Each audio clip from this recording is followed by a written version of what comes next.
My name is Elijah Romo, and I'm here to do my presentation on the fentanyl epidemic and how it affects low-income communities. Before I get there, I want you guys to imagine this scenario.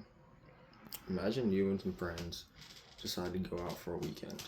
You guys decide to go out and party. You guys all get together, you're out at some party, an event, and you're having a couple of drinks. After you guys get thoroughly buzzed, one of you guys decides to engage in some sort of illicit party drug. After engaging with this party drug and taking this substance, one of your friends ends up passing out, ends up never waking up again, ends up overdosing. This is a harsh reality facing many Americans today, especially those within low-income communities. After hearing this reality, we begin to ask ourselves the question, why do low-income communities experience some of the harshest effects of the ongoing fentanyl epidemic? Well, it's mainly because of a couple of reasons. One of the main ones being financial hardship, unemployment. Financial hardship makes it hard to seek treatment. You're experiencing some sort of financial hardship, you're living within the poverty line, you don't have health care, you don't have good health care, you can't afford treatment, there's not many programs for treatment for fentanyl or addiction as a whole. So the issue tends to run rampant and get worse and worse. So next,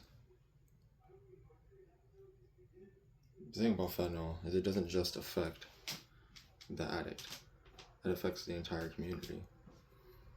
What starts with the addict, just affecting them, eventually affects the family, the friends, and eventually the whole community. What you see within low-income communities is a high homelessness population. Majority of the homeless population is suffering from substance abuse.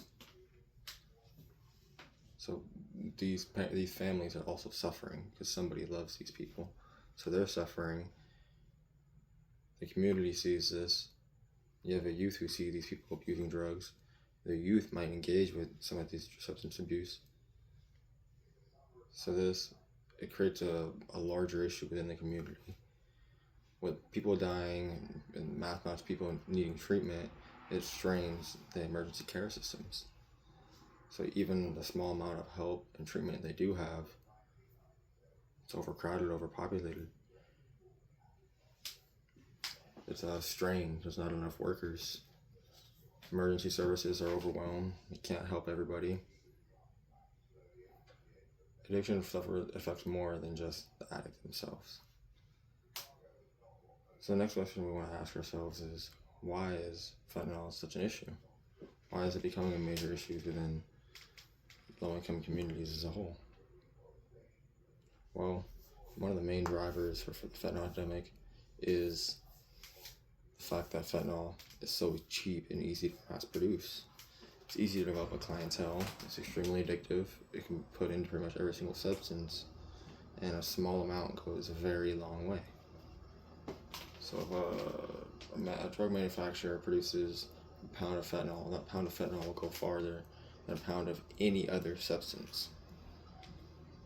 So these major drug traffickers and drug dealers, small drug dealers, see the fentanyl industry as an extremely lucrative business. So now you have drug manufacturers all jumping on the fentanyl train, trying to mass produce fentanyl and serve it. And obviously with that comes people who don't know the dosage, who dose things wrong. So you have a large amount of people overdosing. So in conclusion, fentanyl is extremely damaging to all communities, strains the healthcare system, emergency services, addiction treatment centers, makes it twice as hard to seek help. And I feel as though if we can have a better understanding of how this affects our communities, what drives the fentanyl epidemic and fentanyl traffickers, we can come that much closer to a solution. Because once we understand the problem, we can come to a solution.